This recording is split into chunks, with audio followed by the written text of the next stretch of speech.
Today, we're going to make a barrel of rum cocktail.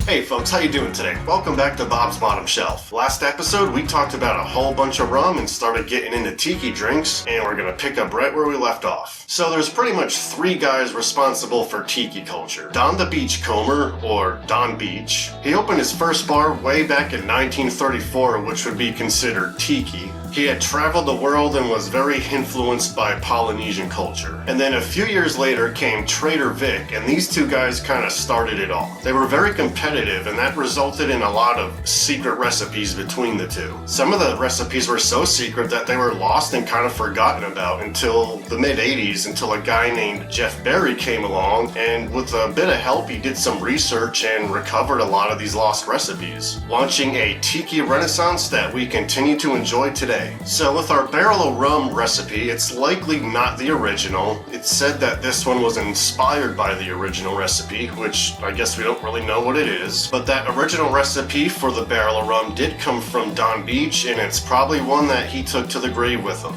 So we have quite an extensive list of ingredients here. We got fruit juices, grenadine, all these types of rum and liqueurs, so we gotta put it all together and make something that tastes good. For light rum, we're gonna do some Angostura Caribbean rum from Trinidad and Tobago. You can grab this for about $17 or so. It's quite flavorful for a light white rum. 2 ounces of light rum. It also calls for Overproof Jamaican rum.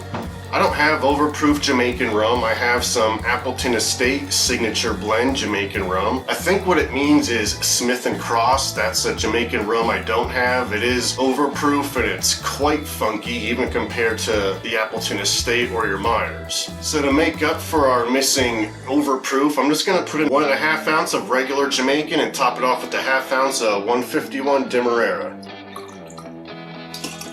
And we're also going to use some Hamilton's Pimento Dram liqueur.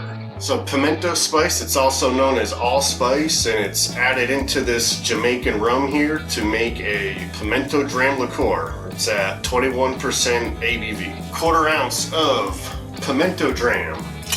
And another liqueur we're going to use is some Velvet Falernum Liqueur, which is quite common in tiki drinks as well. This is made with Barbados rum, lime juice, and a blend of herbs and spices. I don't think it specifically says which herbs and spices. 1/4 ounce of Falernum.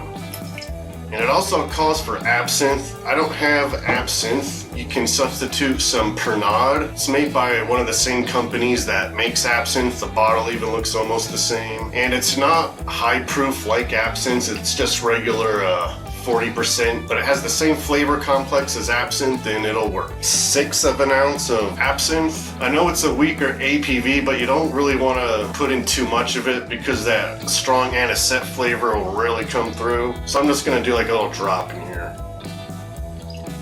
That is not a little drop. Alright, that'll work. And we're going to use some grenadine.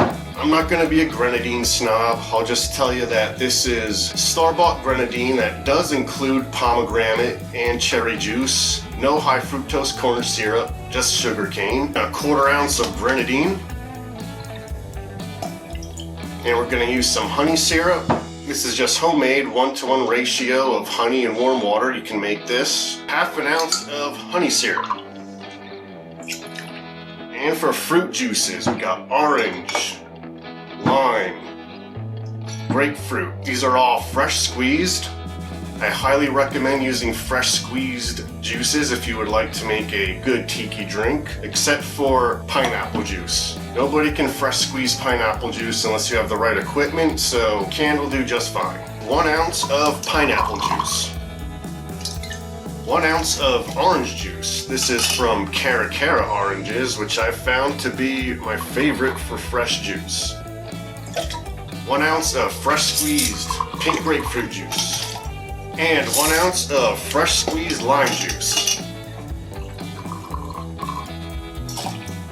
And I'm going to put in some bitters today. We're going to do some orange, regular Angostura, and some grapefruit.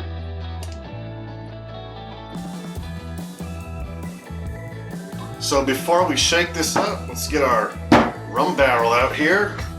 Put some crushed ice in it. This is to put about 6 ounces of crushed ice in here. I don't really have a measurement, so I'm just gonna guess.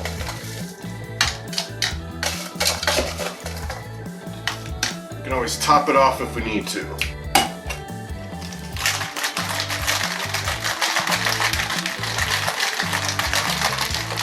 Alright, nice and frosty on the outside. Here we go, Barrel of Rum.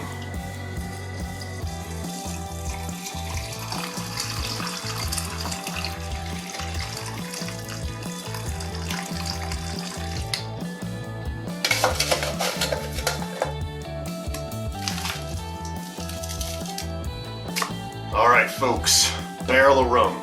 Cheers!